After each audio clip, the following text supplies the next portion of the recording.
The key of this is the idea of an outcome. And this is where we got to start. Now, some of you have heard me talk about this many times, but we're going to do it one more time just because there are folks here who probably aren't familiar with the distinction. So let's go over it for them real quick.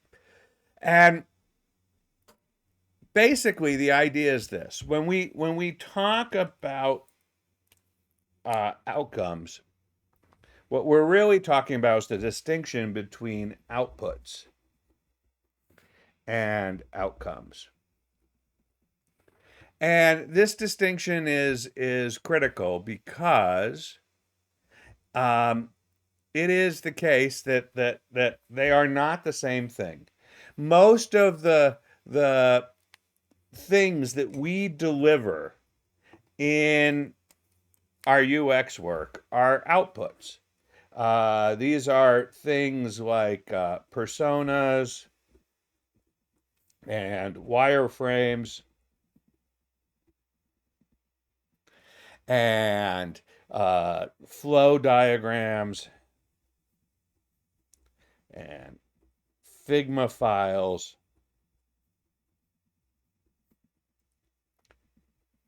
and something's rocking here. Uh, um, and what else? Recommendations.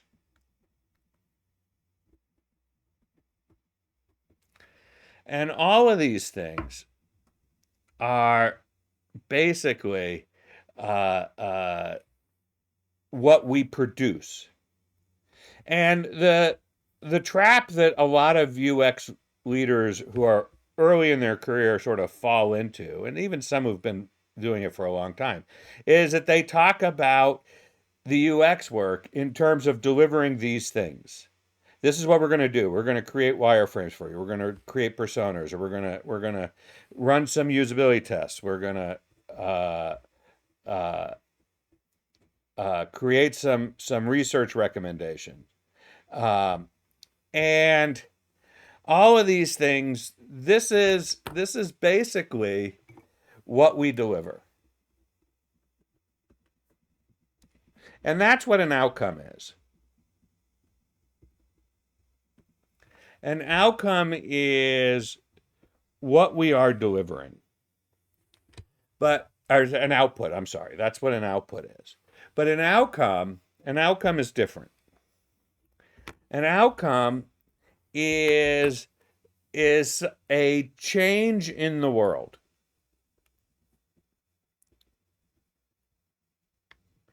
Often because we've delivered something. We put something out there. If we put out personas or we put out Figma files or usability test results, what's the change in the world that we want to see? And the thing about these things that we deliver, we fetish over these. If you go and you read um, the various Medium articles, or you go and see what's in the courses that people are teaching for UX, it's all about these things that we deliver. It's all about outputs. It's almost never about the change that we're going to see in the world because of the outputs.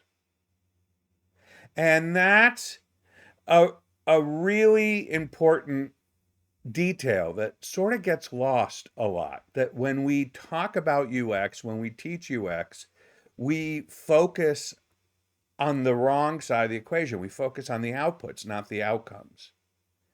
And this is uh, uh, this is where I think we get stuck, right? And this is why it is so hard to get people to understand what we're trying to do. It's so hard to get the stakeholders that we're trying to win over to really buy in to what we are trying to be about, because we are focusing on all of this delivery. When we talk about our process, right? Every time I see people talking about UX process, they always talk about the the outputs. They don't talk about the outcomes.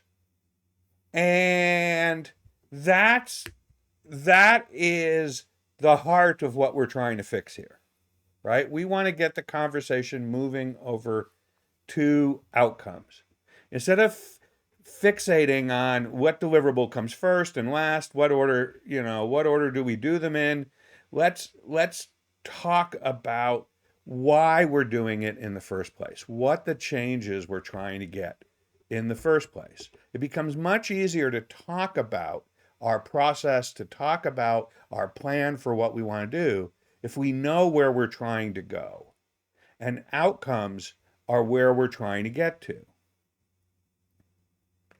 So this idea that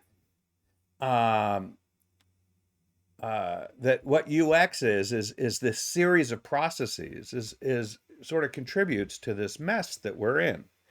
And these outputs, one of the problems with them is that they have no embedded quality associated with them, right? We can do personas, but do these personas actually make things better? We can produce recommendations, but do we know if those recommendations will make things better? We can produce lovely, beautiful Figma files, but do we know if those Figma files will make things better? We don't. And there's no inherent quality that's built into any of these things. We can produce bad outputs, we can produce good outputs. We really don't have a way of talking about this that has quality built in. Whereas if we focus on outcomes, there are only two types of change you can have in the world, right? You can make things worse, or you can make things better. Those are the two things we can do. And so ideally, what we want to focus on is the improvement. How are we making the world a better place by the work we do? Now, the thing is that we are UX people, right? So this notion that we're going to change the world for an improvement, this is built-in quality, right? Quality is inherent in an improvement. And we are UX people, so we want to focus on the UX, right? And the UX is really about the user's experience. I blame Don Norman for taking away the E. Anyways, the user's experience is what we're focusing on here. And so are we making the user's experience better? And the user's experience is embedded inside their life. So what we're really talking about is, are we making the user's life better? That's the improvement that we're seeking. So when we are talking about making a change in the world, what we're talking about here truly is how are we improving people's life? And that's really what we get to. This idea of a UX outcome comes down to this notion of, if we do a good job on whatever those outputs are, right? And in fact, not just us, but if the entire team does a good job on the product or service or feature or whatever we're building, we want to be able to answer the question,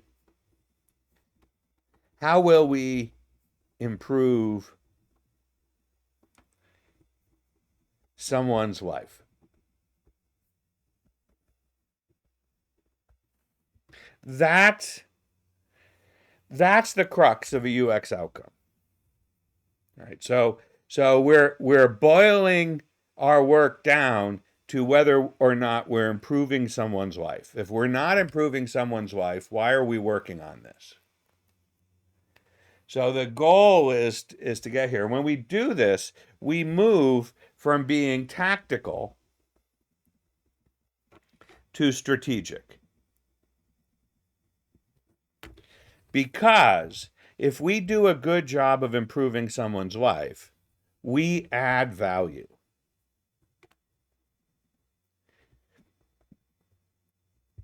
And that's what the organization is looking for. That's what the senior executives are looking for. That's what the stakeholders are looking for. They're looking for us to make sure we are adding value at all times. If we put out a feature, we put out a product, and it doesn't improve anyone's life, what's the value it's adding into the world? Why would someone pay for something that doesn't make their life better? But if we do a good job, if we do a great job, and we end up improving someone's life substantially, we've added a lot of value. And that's really the at the crux of what we're talking about. That's the key, right? We are talking about how are we adding value to the to what the customer, what the user gets. So much value that they are willing to pay us more or keep subscribing or whatever it is that we're trying to accomplish. So we always want to sort of have this ideal here. And the thing about this idea uh, um, of talking about this in terms of a UX outcome is what we're talking about here is something that is human-centered. Because what we're talking about is a person's life. You don't get more human-centered than talking about how you're making a human's life better. So we're focused here on that, on what that takes. That's the idea. If we do a good job, how do we make someone's life better? And so to get to the answer to that question, over the years, I've found myself putting together workshops for this. These are often informal workshops. You know, we don't put a lot of mystery around them. They're there to get people talking, to get people thinking, but the goal is to get people talking and thinking about improving people's lives. And to make that the sort of crux of the conversation.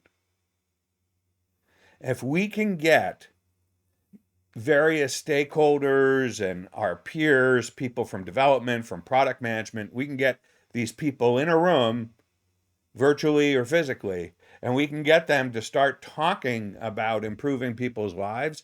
That's a big change for a lot of organizations because they're almost always so heads down, focused on just, how do we ship the next thing? How do we ship it fast? What do we do to make it go fast?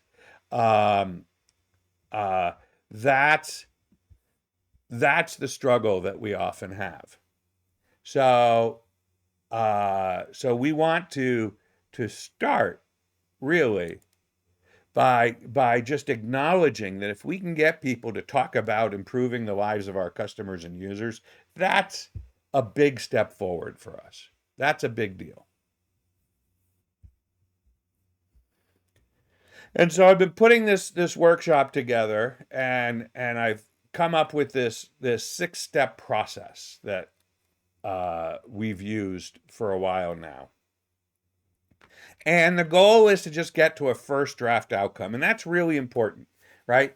We're not going to get to the final outcome that we want to put in stone on a wall. In fact, I don't think we'll ever get to a final outcome that we want to put in stone on a wall. The purpose here, the win that we get, comes from getting people to talk about how we're improving someone's life, not the actual specific formal improvement. That will come later. We can get to alignment and consensus later. But right now, the first win is to just get people talking about this. And so we've come up with this process. And the process originally, I will tell you the evolution of this. The original process was I would just go to people and I'd say, so if we do a good job on this project you're working on, how will you improve people's lives? And what I noticed is that when I would ask that, people would just stare at me without saying anything. I would just get this sort of deer in the headlights stare. It was actually sort of like I had just spoken in tongues and they didn't quite know what to make of this. It's a challenge, right? And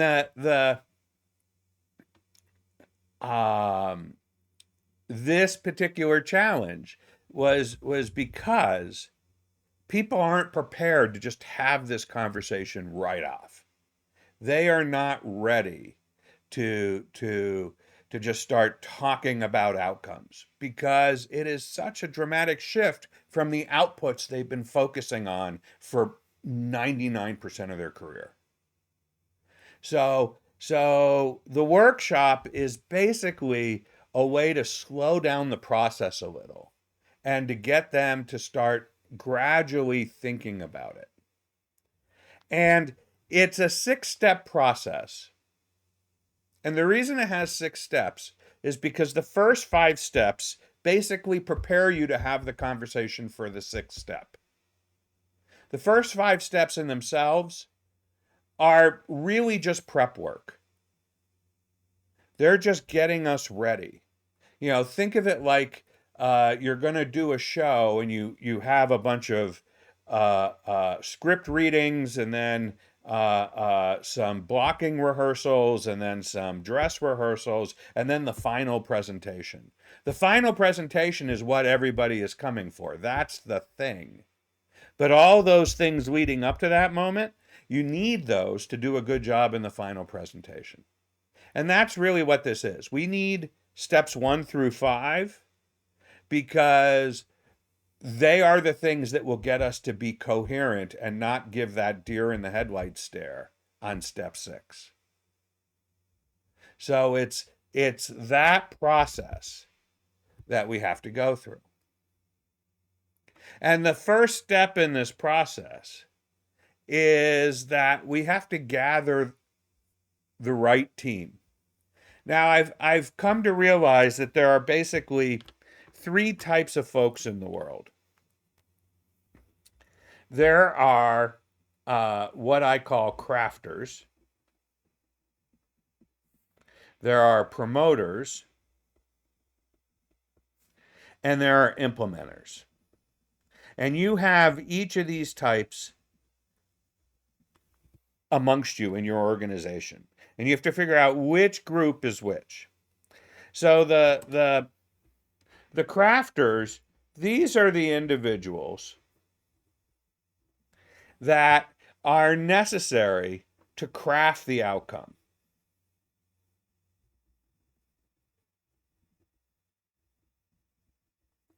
And these are people who sometimes they have information you need, but more often than not, they're the ones who will object to anything you come up with if they weren't asked up front.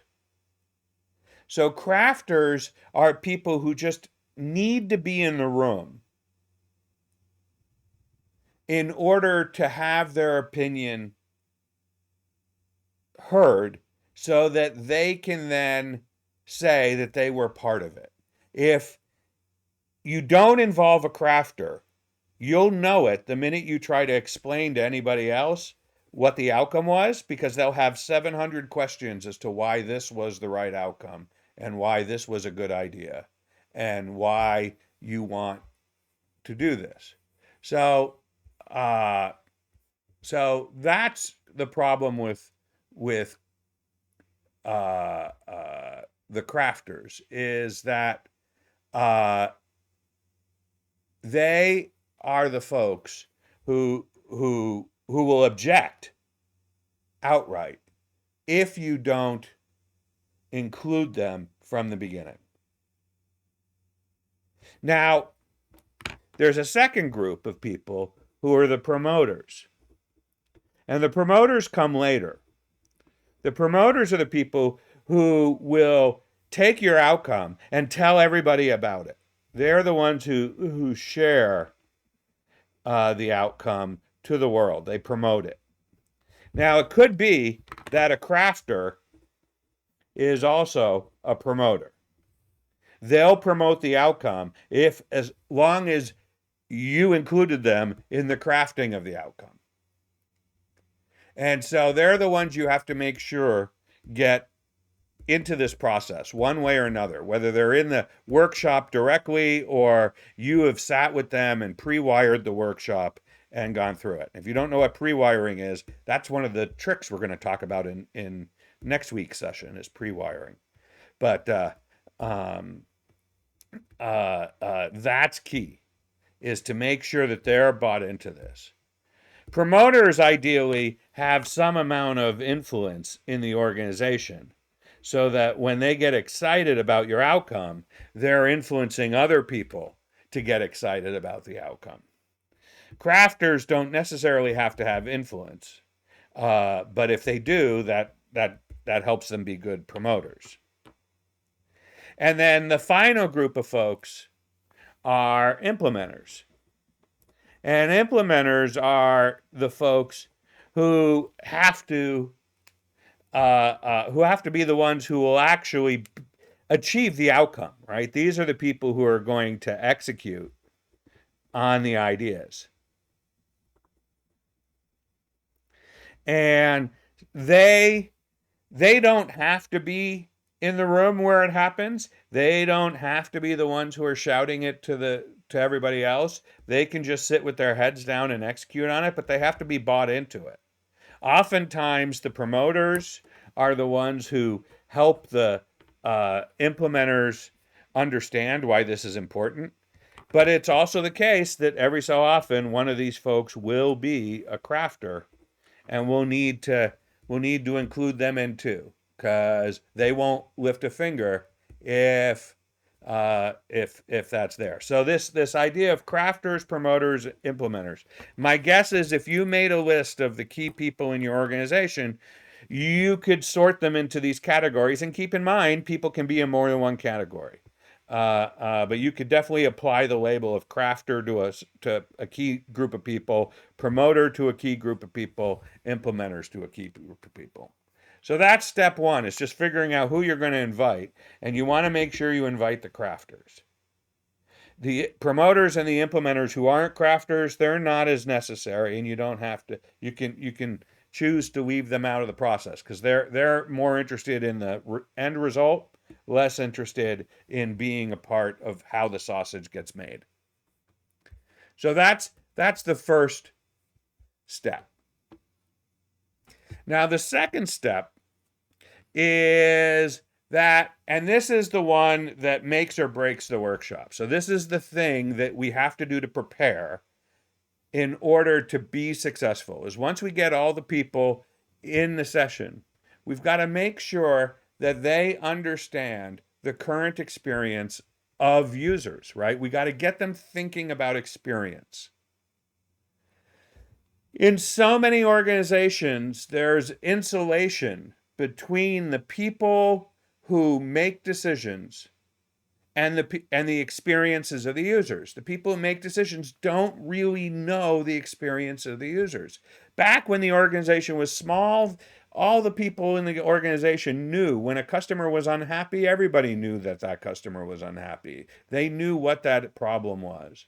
But now people get frustrated with your product, they have issues, and many people don't know that, right? They're unaware of this. And the more influential they are, the more likely there's insulation between them and the users. They don't know what users really do with the product or service that you have. They don't know why customers are frustrated with this. And that insulation is what we have to bust through. And that's what this step is for. Is we have to be able to explore and describe what it's like. I have found that a way to do this, and it's not the only way to do this, but a key way to do this is to focus on the experience of the user. So that experience we can map out. And we can map out the experience by taking something that a real person does. So ideally, this comes right out of research that you've conducted. So you can talk specifically to that research. And you met someone. We're going to call that someone Edna, because I always call that person Edna. And Edna's a real person that you've met who uses your product to do the things your product does. And Edna, doing whatever Edna does that involves your product, goes through a series of steps. Some of these steps directly involve your product or service, some of them don't.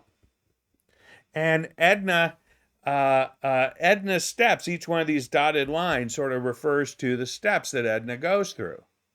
And we can put Edna's experience on a scale of extreme frustration to extreme delight.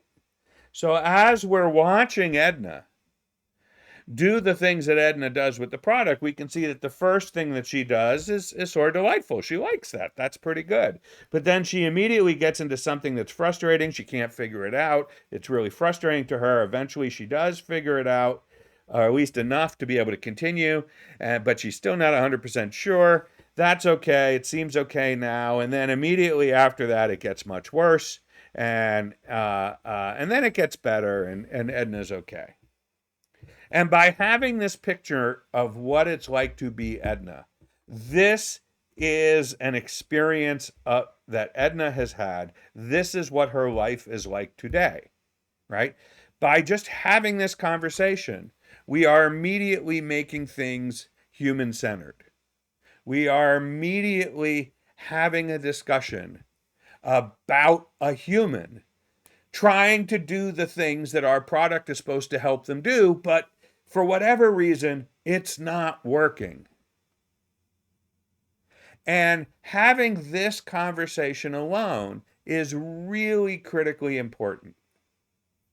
So this is the part that is essential. If you skip through this part, if you skim through this, what you're going to find is you're not going to get good outcomes, because the outcomes are in essence going to all be about what would it look like if Edna's life was delightful all the way across. That's the basic story of the outcome. But we have to talk about what makes it frustrating. We have to get into specifics. Specifics are the key here. If we can get into specifics, we can succeed. Because remember, a UX outcome is an improvement. And if we talk about specifics, we can easily think about how to improve them. If we talk about this in generalities, it's almost impossible to talk about the improvement. Now, ideally, all the people who are in this workshop have met Edna, have seen her go through this. That's probably asking a little too much. But I've seen folks pull that off. And the ones who pull that off, this becomes so much easier because they now are seeing the specific things that are causing frustration for Edna immediately. And they can think in terms of improvements. if you can get them involved in actually spending time with Edna, and not just Edna, but also Andreas and Tracy and Richard, I mean, who all the people, right?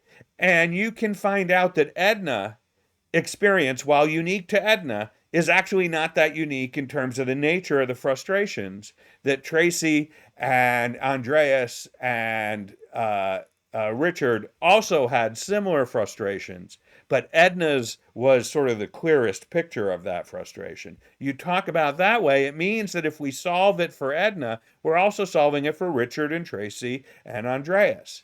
So this idea that we can get into specifics, this is what makes UX outcomes work. People try to go really general, it breaks.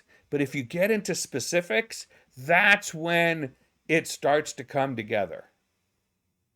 So that turns out to be key here. So that's step 2, right? Is to really make sure everybody understands the current experience. You cannot spend too much time on this step. Right? So fill up most of the workshop with this step. Make the workshop longer so that you can really get into the specifics. Then, step 3 is elaborating on those specifics. It's a simple step. And the easiest thing about step 3 is that we're trying to really understand what is frustrating for Edna. What is frustrating for Andreas and Tracy and Richard? What are frustrating for all of these people? If we can really understand the frustrating parts and focus on that, we've got ourselves a beautiful room for improvement. I had a colleague for many years who was fond of saying the largest room in the world is the room for improvement. And this is what we're focusing on, right? We can start by trying to make something that's delightful more delightful, and that's possible to do, absolutely. But it's much easier to take something that's frustrating and make it less frustrating. So focusing on that, getting it to 0 frustration, then up to delight, that is the largest room for improvement. And that's where we're going to see the most benefit. So we spend step 3 really honing in on this. So step 2 is going through the whole experience. Step 3 is really sort of picking out what is Edna trying to do here, and why is it frustrating for Edna? Why is it frustrating for Andreas and Tracy and Richard, right? Why are these things frustrating for all the people? And this gets us to step 4. Now, step 4 is a bit of a party trick. And step 4 and 5 together. And I used to have them combined, but people got confused when I combined them, so I've separated them out. One is to come up with questions, the other one's to come up with answers. And this is a party trick. And the reason that we have this party trick is that people naturally jump to solutions. They want to talk about solutions first. That's the thing that everybody fixates on, right? The minute you say, you know what's frustrating? What's frustrating is having to do blah, blah, blah, blah. Immediately, people will have solutions. So we want to slow that down a little, but we need to get those solutions out, because if we don't get the solutions out, it's impossible for us to talk about outcomes. We're going to keep talking about outputs as long as the solutions are stuck in people's heads. I often explain this as what we call a gotta pee moment. And this is a moment where you have to let people pee. And by this I mean, someone once said to me that you can't teach a 3rd grader math if they have to pee. And that has, in my life, has been absolutely true. And you will run into this. There are things people have to tell you, and they cannot listen to any other idea until they tell you that. And if they've come up with a solution to this frustration that Edna is having, they have to tell you that. If they don't mention it, that's all that's in their head. It occupies 100% of their head. You can't get any new ideas in there. So we've got to give them a chance to pee out this idea. If we can get that out, then suddenly they will have a conversation. So step 4 and 5, its entire purpose is to let them get it out of their system. But in the process, I've broken into 2 places because we need them to start focusing on the problem, right? So this idea is first to take the things that are troubling Edna, these frustrations that we identified in step 3, and start to ask, how might we questions? Now, in general, I'm not a huge fan of how might we questions because they're sort of this sort of faux empathy. But in this instance, because it's just part of the gotta pee activity, I'm okay with it.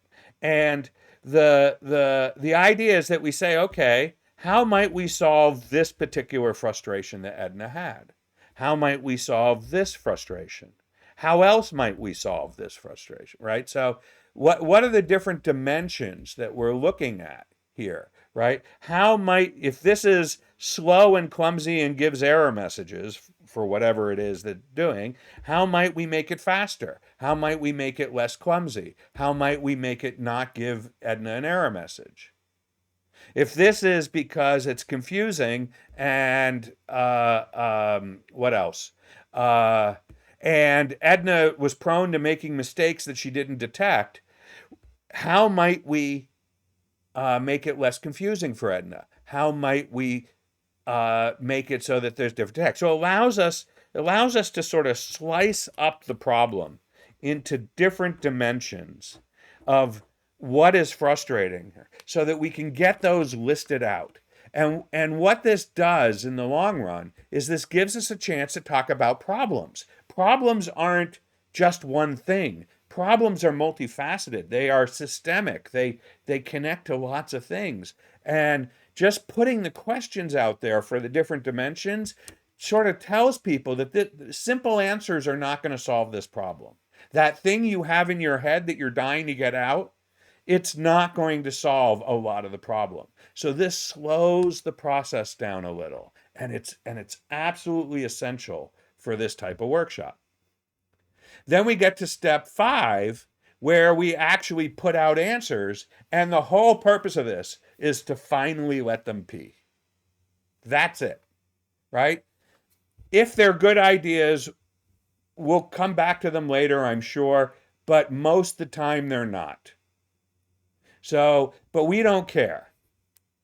We're just gonna capture all their ideas, because without that, they won't have room for the outcome. And what happens when we get to step 6 is that now we can go back and we can answer the question. If we do a good job, how will we improve Edna's life, right? So immediately we can put Edna in here. And not only will we know how to improve Edna's life, but we'll know what we need to do a good job on. We'll need to do a good job on the error messages. We'll need to do a good job on the response time.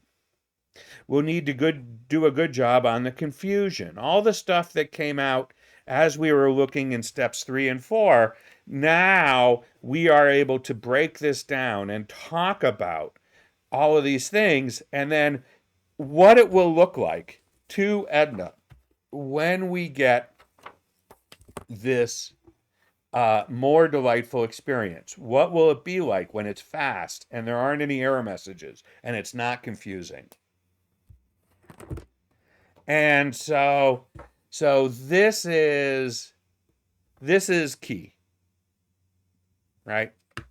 So that's it, right? And once we get to this idea, it turns out they stop staring at you. they start actually having ideas of what those improvements can look like. And the hardest part of this thing is to just make sure they don't dive back to solutions, but instead talk about how the solutions will improve Edna's life. What will be better in Edna's life because we did a great job on the solution. And that, as a facilitator, you just keep repeating that sentence. Okay, that's a good solution. If we do a great job on it, how is Edna's life now better? And then let's document how Edna's life is now better. Now, I've put into the notes um, an example, and this is an example we often use for showing this stuff because it's complicated enough. It's about how a company that does payroll and benefit services gets people into the system on their first day of work. So, new employee shows up.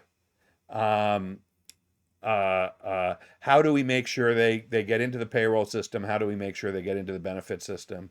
And in the old system, uh, uh, where there was lots of frustration, Edna is an HR administrator. So Edna, as an HR administrator, her job is to get people into the system. And there's two places where Edna's life gets really frustrating. Edna's life gets frustrating because she's having employees fill out paper forms, which she then has to type into a system. And then inevitably mistakes are made and typos are made and data is not entered correctly. And the next thing you know, the employee doesn't have access to benefits. They have children who aren't covered because they didn't get entered into the system correctly, and they're now getting bills for medical stuff that they shouldn't have gotten because in the U.S. we don't have a decent healthcare system. So instead, you have to have all the paperwork for your employer to do this. And so these are the types of things that Edna's running into. So if we do a great job on this, we improve Edna's life by making it easier. We're going to build some sort of app, but we're not talking about what the solution is. We're just talking about the problem. But we know that we're going to build something. And if we do a great job on this thing we build, it's going to make it so that Edna doesn't make mistakes, so that the employee gets their benefits on the first shot. And in the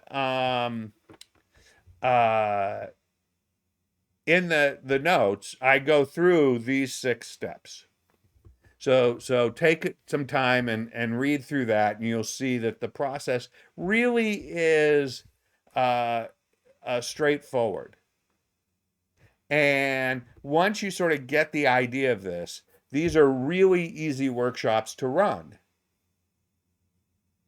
The trick is, of course, that you have to have a clear picture of the current experience. You have to make sure you get the right people in the room, the crafters that need to be there. And you have to have the patience to let people pee, even though their ideas are probably not going to be very viable. And that's pretty much it. Uh, um, yeah, I think that's very much how the workshop runs.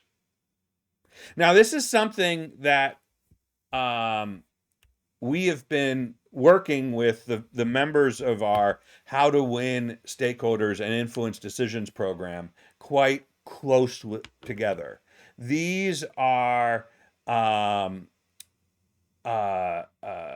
this is a 16-week program that meets once a week. There are some videos you watch in between meetings, some homework that you do.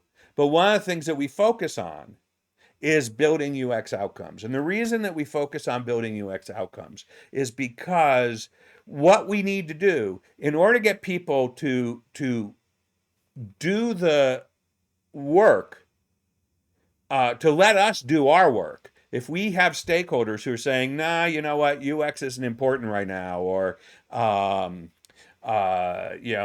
just work on it at the end of the project. Don't work on the stuff that really is going to make a difference at the beginning because we don't have time for you to do that, or whatever the objection is that you are finding yourself constantly running into that feels like you are not being able to do your job, it's almost always because that we haven't done a good job of painting a picture of what it will look like in the future when we've achieved the outcome. And the thing about outcomes is they're an improvement to people's lives. And if we pick one that's audacious and bold enough, that improvement is going to get everybody excited. Yeah, we really cool if we did that. If our users could have that benefit, that would be awesome. And that separation of the outcome from how we're going to achieve the outcome is absolutely key. But a lot of UX leaders miss this point. So this is part of what we do in the program is we coach and mentor people through the techniques of doing this. We meet with them every week. We talk through the challenges that they have. We go through the techniques for doing this, and this idea of separating out the end result from how we're going to achieve that result, that becomes a key element to doing this, because if you can get agreement on the end result, it becomes much easier to get buy-in on the plan for getting to that result. If you just try and pitch the plan, you just try and pitch the outputs and say, hey, it's my job, I need to do the personas and the Figma files and the usability testing, people are like, yeah, you know what? We don't have time for that. It's too much. Even if you did it, we wouldn't be able to use it. Can you do it in 2 weeks instead of the months it should take? Whatever their thing is, they're pushing it down because they don't see the value. They don't see the importance. And if we really want to win people over, we have to get them to that point. Jared here. Thanks so much for watching. If you enjoyed this video, please give it a thumbs up and consider subscribing so you'll get more videos like this. If you have any comments, questions, or thoughts, feel free to drop them in the comments below. I'd love to hear from you. And hey, consider joining our Leaders of Awesomeness community. It's completely free, home to over 50,000 UX leaders who regularly share questions, ideas, inspiration about their experiences. The link is in the description below. Thanks again, and I'll see you in the next video.